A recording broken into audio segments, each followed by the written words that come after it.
अगली खबर आपको दिखाते हैं। आपको जानकर बुरा लगेगा, हैरानी भी होगी कि भारत उन टॉप 5 देशों में शामिल है जहां के कर्मचारियों को छुट्टियों पर जाने का सबसे कम मौका मिलता है।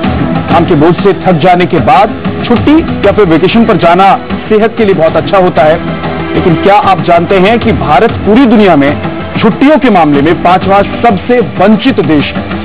यानी यहां के लोग सबसे कम छुट्टियां लेते हैं। एक ऑनलाइन ट्रेवल कंपनी द्वारा कराए गए सर्वे में यह पता चला है कि 42% भारतीय अपने कामकाज की वजह से घूमने के लिए छुट्टियों पर नहीं जाते।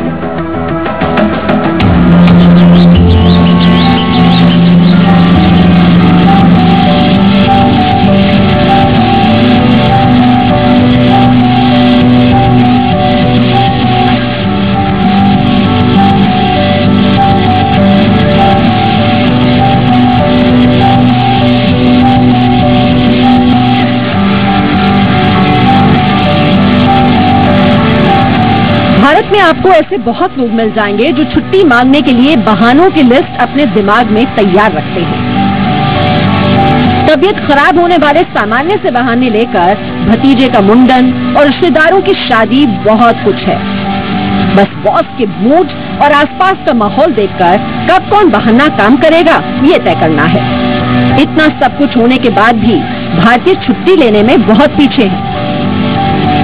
काम के दबाव को लेकर काम में बने रहने की चिंता ने कर्मचारियों को छुट्टी से बहुत दूर कर रखा है। ये चौंकने की नहीं, चिंतन करने की बात है, क्योंकि आपका बिना छुट्टी के काम करना सेहत को नुकसान पहुंचा सकता है। क्योंकि सारे फ्रेंड्स वीकेंड पे एंजॉय करने जाते हैं, हम काम में लगे रहते हैं उस टाइम भी। कंपनी के लिए प्रोड्यूस करते रहो काम, that's it. You don't need इस टाइम फॉर योरसेल्फ और फॉर योर फैमिली। लंबे समय तक काम से छुट्टी न लेने से आप अपने बॉस को तो इम्प्रेस कर सकते हैं, लेकिन इसका बुरा अंजाम आपके शरीर पर ही पड़ता है। रिसर्च के मुताबिक बिना छुट्टी घंटों ऑफिस में काम करने की वजह से आपको बर्नआउट सिंड्रोम हो सकता है, यानी काम बोझ लगने लगेगा और आप डिप्रेशन के शिकार हो सकते हैं। प्रॉब्लम होती है उसको बोलते हैं बर्नआउट, जो लॉन्ग टर्म में प्रोडक्टिविटी को खराब करते हैं, उसके साथ साथ उनका साइकोलॉजिकल और फिजिकल वेलबींग भी खराब हो जाती है। उनकी डिप्रेशन हो जाती है, एंजाइटी बढ़ जाते हैं और चीज को एंजॉय नहीं कर पाते हैं, और फिर काम में जब आते हैं वो चीज उनकी काम को भी खराब करते हैं, प्रोडक्टिविटी खराब हो जाती है। भारत के लोगों में छुट्टी न लेने वाली आदत पर हुए सर्वे के मुताबिक जो कर्मचारी तय छुट्टी नहीं लेते उनका दिमाग धीमी गति से काम करता है, जिसका सीधा असर उनकी प्रोडक्टिविटी यानी कार्य कुशलता पर पड़ता है। अगर आप लंबे वक्त तक काम से छुट्टी नहीं लेते तो आपको नींद न आने की शिकायत रहेगी और याददाश्त कमजोर हो सकती है। अगर लंबे समय तक ऐसा ही चलता रहा तो डायबिटीज और ब्लड प्रेशर जैसी बीमारियां भी हो सकती हैं। अगर उनको ब्रेक मिले, चाहे वो आप हॉलिडे बोल लीजिए या कहीं और आउटिंग बोल लीजिए, तो ऐसे केस में जो भी स्ट्रेस होता है वो कट ऑफ हो जाता है। कट ऑफ हो जाता है तो बड़े अच्छे से काम करने लगता है। फिर जब आप लौट कर आते हो अपने हॉलिडे से तो आप इफेक्टिवली काम कर पाते हो उसी चीज को। काम से लिया गया छोटा सा एक ब्रेक आपकी काबिलियत को बढ़ाने में मदद कर सकता है। नोएडा में रहने वाले शेखर परिवार का ये निजी अनुभव है कि ब्रेक लेने के बाद काम करने में आसानी होती है। शेखर और उनकी पत्नी दोनों ही कामकाजी हैं। कभी बॉस के डर तो कभी नौकरी जाने के डर से शेखर साल में एक ही बार ब्रेक लेते थे, लेकिन काम पर पड़ते बुरे असर के बाद उन्होंने अपना ये नजरिया बदल दिया और इसका फर्क उन्हें दिखाई भी देने लगा है। अगर आप छुट्टियां नहीं लेते तो आपका दिमाग स्लो हो जाता है, लेकिन अगर आप ब्रेक के बाद वापस आते हैं तो आपका दिमाग जो है तेज काम करता है। आपके साथ क्या स्थिति है? साल में कम से कम 3-4 वेकेशन प्लान करता हूँ, ठीक है। और वेकेशन से लौटने के बाद जो मेरा जो परफॉर्म मतलब जो भी मैं काम करता हूँ ऑफिस में एकदम फ्री माइंड से करता हूँ। अगर आपने अपना माइंड को इतना रेस्ट दे दिया 10 to 15 डेज का, तो ऑब्वियस सी बात है अगर आप लौटोगे तो आपका माइंड काम करेगा। तो मतलब आप जब लौटोगे तो आपको एक पता है फील गुड फैक्टर वो आता है।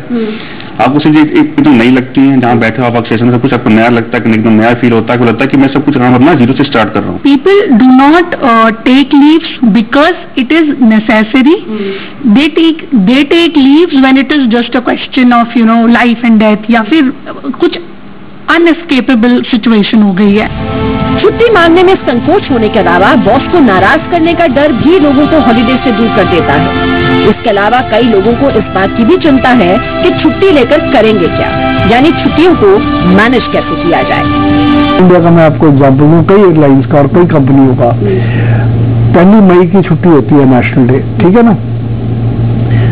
लोगों ने 30th की छुट्टी कर दी है मंडे की, बजाय ट्यूसडे की छुट्टी करने के लिए, क्योंकि सैटरडे संडे मंडे लोगों को मिल गया। तो इसीलिए करी है, और बहुत कंपनियों ने करी है। आईटी की जितनी कंपनी है उन्होंने करी है, हमारे भी 2-3 दफ्तरों में ऐसा हुआ है, so that people can go on a long weekend. अगर आप वर्कोहॉलिक हैं और छुट्टियों और वैकेशन पर जाने को आप तवज्जो नहीं देते तो यह आपके लिए खतरे की घंटी हो सकती है, क्योंकि हो सकता है कि आप बर्न आउट सिंड्रोम के शिकार हो। जी हाँ, अगर आप लंबे वक्त तक काम कर रहे हैं और वैकेशन पर नहीं जाते तो ऐसे में आपका दिमाग धीरे धीरे स्लो होने लगता है और इसका सीधा असर आपकी प्रोडक्टिविटी पर पड़ता है। क्या है ये बर्न आउट सिंड्रोम और कैसे ये आपके वर्कोहॉलिक होने पर असर डालता है? काम के लिए सीरियस होना जायज है, लेकिन काम की सीरियसनेस आपकी प्रोडक्टिविटी पर असर डाले तो नुकसान 2 तरफा है। आपकी सेहत के साथ काम भी दांव पर लग जाएगा। ऐसे में समझदारी इसी में है कि वक्त रहते लाइफ में छोटे से ब्रेक की आदत को अपनी वर्क लाइफ में शामिल कर लिया जाए। अगर आपको ईमानदारी से ये लगता है कि काम के दबाव से आप अपने काम को बोझ समझने लगे हैं, तो आज ही अपने बॉस से बात कर सकते हैं, लेकिन इसके लिए आपका काम के प्रति ईमानदार होना बहुत जरूरी है, वरना आप डांट और गुस्से का शिकार हो सकते हैं। कविता शर्मा, जी मीडिया, दिल्ली। आप अपने बॉस को कह सकते हैं कि अगर अच्छा काम चाहिए आपको तो एक छोटी सी छुट्टी दे दीजिए, मैं घूम के आता हूँ या आती हूँ। हम भी एक बहुत छोटे से ब्रेक के लिए रुके हैं, ब्रेक के बाद कुछ और खबरें आपको दिखाएं। आप